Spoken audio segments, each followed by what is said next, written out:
नमस्कार दोस्तों, स्वागत है आपका हमारे यूट्यूब चैनल जरधारी क्लासेस में। दोस्तों, आज की वीडियो में हम डिस्कस करने वाले हैं समास के बहुविकल्पीय प्रश्नों यानी समास के एमसीक्यू प्रैक्टिस सेट पे। क्योंकि इससे पहले मैंने जो हिंदी की वीडियो बनाई थी उसमें मैंने आपको समास के बारे में संपूर्ण जानकारी दी थी। समास के जितने भी टाइप होते हैं विद एग्जाम्पल मैंने आपको वहाँ पर समझाने की कोशिश की। तो यदि जिन लोगों ने वो वीडियो अभी तक नहीं देखी है तो समास की वो वाली वीडियो आप जरूर देखिएगा, तब जाके इस वीडियो के सारे क्वेश्चन आपको आसानी से आ सकेंगे। तो आइए दोस्तों, आज की वीडियो शुरू करते हैं। दोस्तों, हम आपके ला रखे हैं Uttarakhand B Ed entrance exam app, जिसका लिंक आपको इस वीडियो के डिस्क्रिप्शन में मिल जाएगा। इस ऐप में आपको Uttarakhand B Ed previous year paper, Uttarakhand B Ed के लिए संपूर्ण नोट्स यानी सामान्य ज्ञान के नोट्स, रीजनिंग के नोट्स, सामान्य विज्ञान के नोट्स और हिंदी के संपूर्ण नोट्स आपको प्रोवाइड किए जाएंगे। साथ ही साथ आपको एमसीक्यू प्रैक्टिस सेट यानी मॉडल पेपर भी आपको यहाँ पे प्रोवाइड किए जाएंगे। तो इस वीडियो के डिस्क्रिप्शन में जाइए और अभी आप इस ऐप को डाउनलोड कीजिए और इस ऐप का आप लुत्फ उठाइए। दोस्तों, तो बढ़ते हैं क्वेश्चन नंबर 1 पे। निम्नलिखित में से कर्मधारय समास किसमें है? अब देखो, कर्मधारय समास क्या होता है। पहले कर्मधारय समास में एक तो उत्तरपद प्रधान होता है और इसमें क्या होता है, उपमा और उपमेय आपको देखने को मिलेगा। यानी किसी की उपमा की जाती है और मतलब जो उपमेय होता है उसकी उपमा दी जाती है। उपमेय होता है जिसका क्या कर रही है, तुलना की जा रही है। और उपमा होता है जिससे तुलना की जा रही है। जैसे माना मैंने कह दिया कि कमल नयन, यानी नयन क्या है, वो कमल की तरह है, आंखें क्या है, कमल की तरह है। तो कमल से तुलना की जा रही है तो ये उपमा है। जबकि नयन यानी आंखों की तुलना की जा रही है कमल से, वो क्या है, उपमेय है। जिसकी तुलना की जा रही है वो उपमेय है और जिससे तुलना की जा रही है वो क्या है, उपमा है। तो ये तो होता है कर्मधारय समास। अब इन जो ऑप्शन है A B C D, Chakrapani, माता पिता, चतुर्युग्म या नीलोत्पलम, इन्हें मैंने बताना है कर्मधारय समास किस में है। तो चक्रपाणी में क्या होता है, चक्र को धारण करने वाला। इसका मतलब क्या है, कृष्ण या विष्णु। ये तो बहुव्रीहि समास हो गया, इसमें तो है नहीं। माता पिता, अब देखो जिसमें योजक चिन्ह आता है वो कौन सा होता है, वो तो है, वो होता है द्वंद्व समास। तो इसमें तो द्वंद्व समास है, इसमें भी नहीं है। चतुर्युगम, इसमें 4 आ रहा है पहले, मतलब जिसका क्या है पूर्व पद संख्यावाचक हो, वो कौन होता है, द्विगु समास होता है। तो ये भी नहीं है। इसका मतलब डी में क्या आ रहा है, नीलोत्पलम। नीलोत्पलम का मतलब होता है नीला कमल। कमल की तुलना की जा रही है नीले रंग से, तो कमल यहाँ पे उपमेय है और नीला क्या है, यहाँ पे उपमा है। तो इसकी क्या है, उपमा उपमेय दी जा रही है। तो डी यहाँ पे नीलोत्पलम यहाँ पे क्या है, कर्मधारय समास। इसका डी ऑप्शन राइट आ जाएगा। बढ़ते हैं क्वेश्चन नंबर 2 की ओर। यहाँ पे वैसे भी मैं क्या है आपको डिटेल्स जो भी यहाँ पे एग्जांपल में बता रहा हूँ या जो भी क्वेश्चन ला रखा हूँ मैं यहाँ पे, उनको मैं यहाँ पे डिटेल्स चर्चा करूँगा, ताकि जिनको पिछली वीडियो में कुछ समझ में नहीं आया होगा वो आसानी से यहाँ पे उनका वो सारा कवर हो जाएगा। और अगर आप इन क्वेश्चनों को भी पूरे देखते हो तो आपको समास आसानी से समझ में आ जाएंगे। क्वेश्चन नंबर 2 यहाँ पे, देश प्रेम में कौन सा समास है? अब देखो, देश प्रेम, तो देश प्रेम का अगर आप समास विग्रह करोगे तो देश के लिए प्रेम, क्या है, देश के लिए प्रेम। अब देखो यहाँ पे के है, के क्या है, एक कारक, कारक की विभक्ति है। कर्ता ने कर्म को, कर्म क्या है, इसमें कारक है, ठीक है। तो के का यहाँ पे विलोप हो रखा है और जिसमें क्या है कारक विभक्ति का विलोप होता है वो कौन होता है, तत्पुरुष समास होता है। तो इसका मतलब देश प्रेम में क्या है, तत्पुरुष समास है। तो इसका ए ऑप्शन यहाँ पे राइट हो जाएगा। और साथ ही साथ क्या है, तत्पुरुष समास में अंतिम पद क्या होता है, प्रधान होता है। तो देश यहाँ पे पूर्व पद है। देश, देश का मतलब कुछ भी हो सकता है, देश आगे भक्ति हो सकता है, देश द्रोही भी हो सकता है। लेकिन यहाँ पे प्रेम क्या है, इस शब्द का अर्थ बता रहा है कि देश के लिए क्या है, देश के प्रति क्या है, प्रेम है। तो प्रेम क्या है यहाँ पे, प्रधान। प्रधान का मतलब होता है मुखिया। देखो, आप गांव में प्रधान होते हैं और उसको मुखिया भी कहते हैं।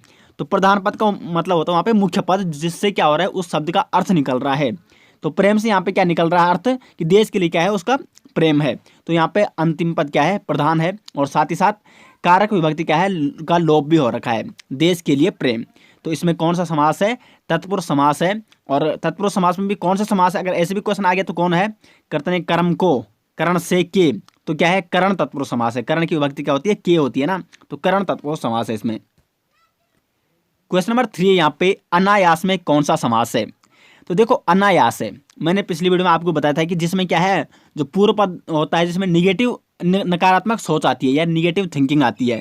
तो अनायास का मतलब जिसमें अन हो या ना हो बड़ा वाला ना, यानी निगेटिव थिंकिंग आ रही है, तो उसको क्या कहते हैं, नया समास कहते हैं। और नया समास एक तत्पुरुष समास का ही पार्ट है, ठीक है।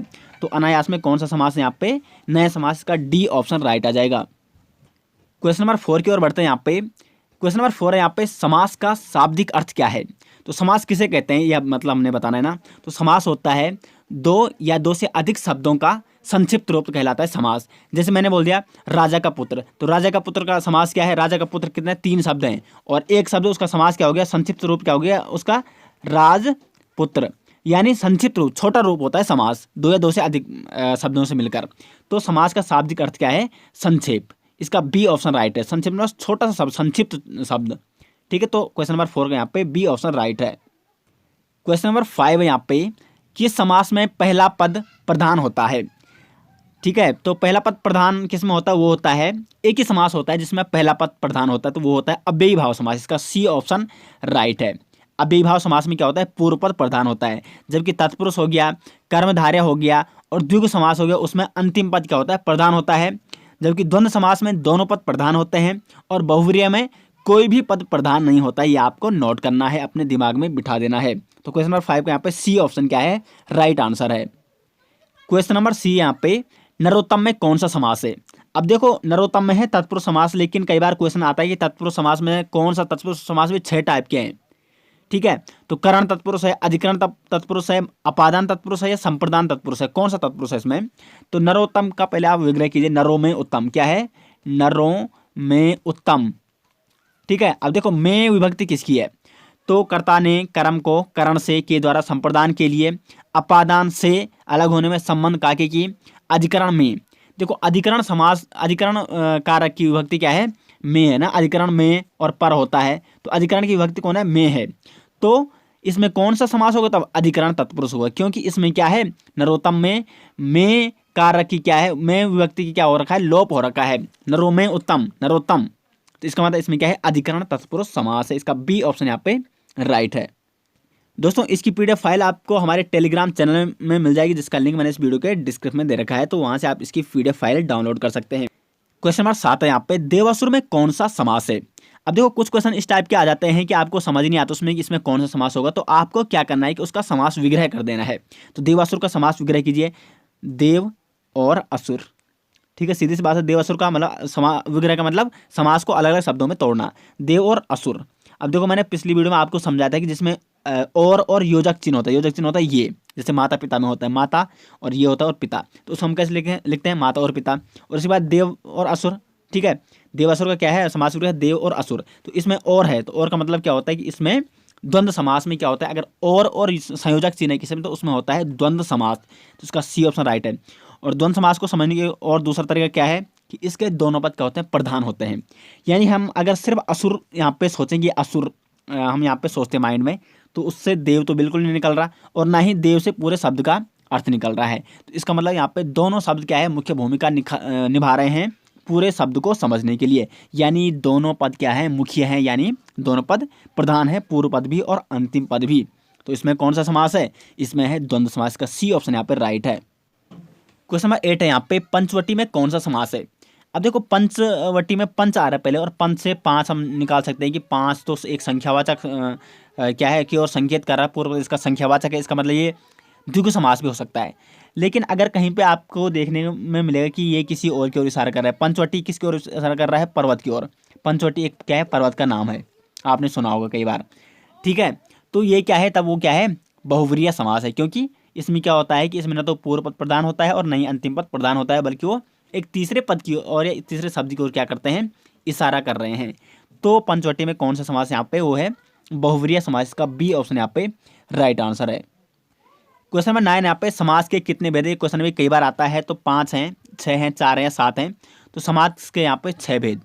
प्रथम है अभिभाव समास, द्वितीय तत्पुरुष, तृतीय यहाँ पे द्विगु, चौथा है द्वंद्व, कर्मधारय है और बहुव्रीहि है। तो 5 समास यहाँ पे, 6 यहाँ पे समास के भेद हैं।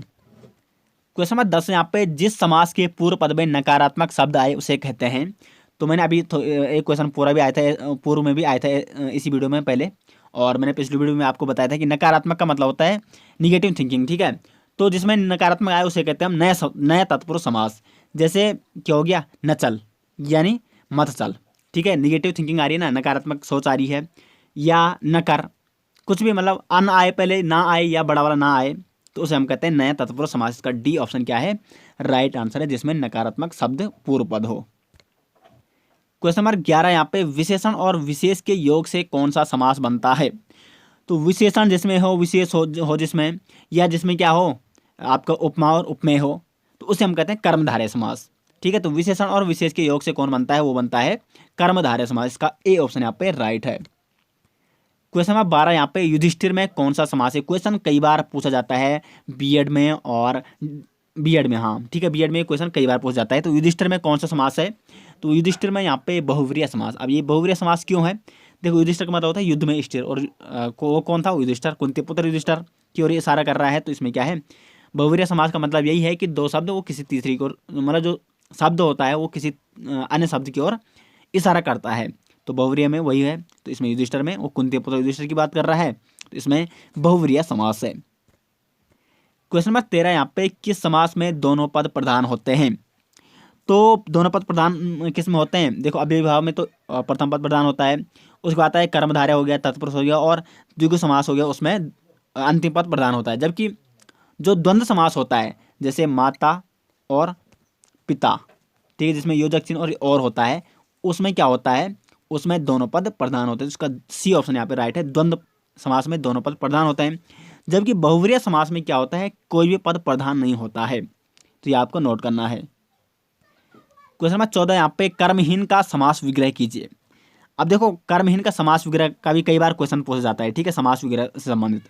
तो ये कैसे करना आपको, कर्महीन, कर्म में हीन, ठीक है, मतलब जो कर्म में हीन है वो क्या है, कर्महीन है, तो इसका समास विग्रह क्या है, कर्म में हीन। तो इसका सी ऑप्शन राइट है। अब कर्महीन इसका हो नहीं सकता है क्योंकि इसमें एक कारक छुपा है, कर्म में जो हीन है उसे हम कहते हैं कर्महीन। क्वेश्चन नंबर 15 यहाँ पे वनवास में कौन सा समास है। अब देखो वनवास का अगर आप समास विग्रह करोगे, देखो एक तो उसमें पहले आप ये सोचिए कि प्रधान कौन सा पद है। तो वन, वन का तो मतलब वन का मतलब क्या है, जंगल है, लेकिन वन मतलब वन से पूरे उसका अर्थ नहीं निकल रहा है। लेकिन अगर आप हमने आगे लगा दिया वास, इसका मतलब वन में वास कर रहा है। तो एक तो इसका अंतिम पद प्रधान है, इसका मतलब या तो तत्पुरुष होगा या कर्मधारय होगा या द्विगु समास हो सकता है। अब द्विगु तो है नहीं क्योंकि द्विगु में क्या होता है, पूर्व पद संख्यावाचक होता है, और कर्मधारय भी हो नहीं सकता है क्योंकि इसमें क्या है, उपमा और उपमेय नहीं दी जा रही। इसका मतलब तत्पुरुष होगा, और तत्पुरुष में भी एक कौन सा समास होगा, वो होगा वन में वास।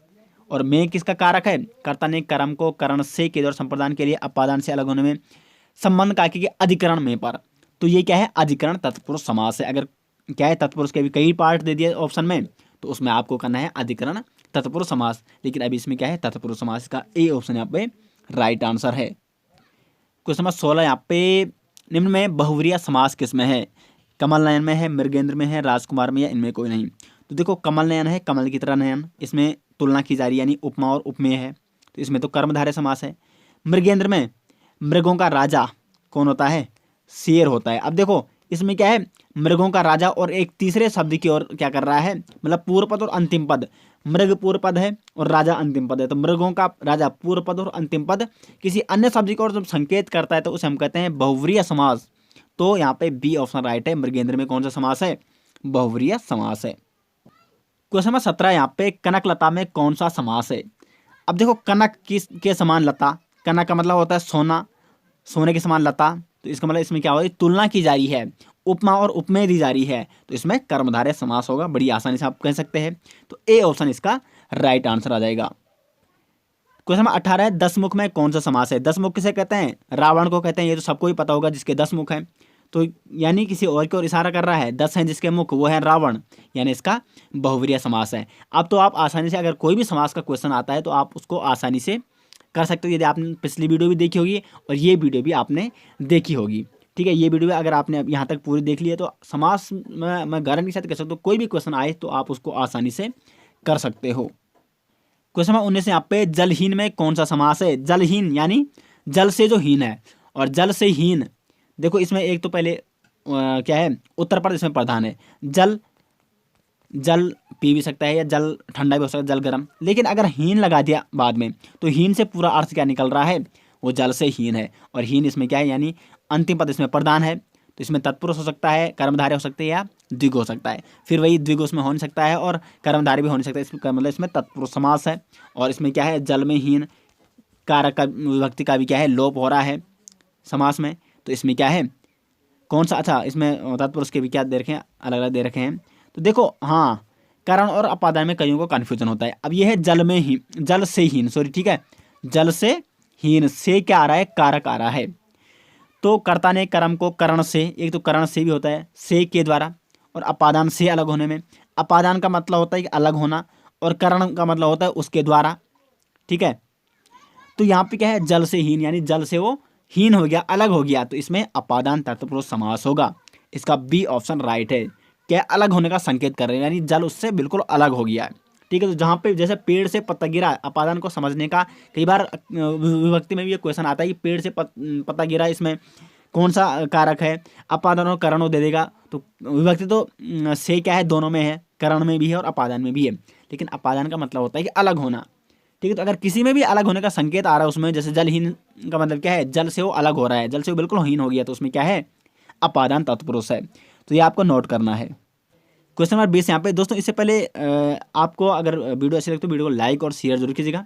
और हाँ, नेक्स्ट वीडियो आपको किस टॉपिक पे चाहिए, वैसे कई स्टूडेंट ने संधि पे बता रखा है, तो और भी जैसे आपने अपनी राय कमेंट बॉक्स में जरूर दिया करो कि किस टॉपिक पर आपको हिंदी में नेक्स्ट वीडियो चाहिए, और वीडियो के बारे में कमेंट बॉक्स में अपनी राय जरूर दिया करो। उससे हमें क्या मिलता है, मोटिवेशन मिलता है, और हम आपके लिए अच्छी चीज़ नई नई वीडियो लेकर बहुत जल्दी यहाँ पे आएंगे। तो क्वेश्चन नंबर 20 यहाँ पे, तिरंगा में कौन सा समास है।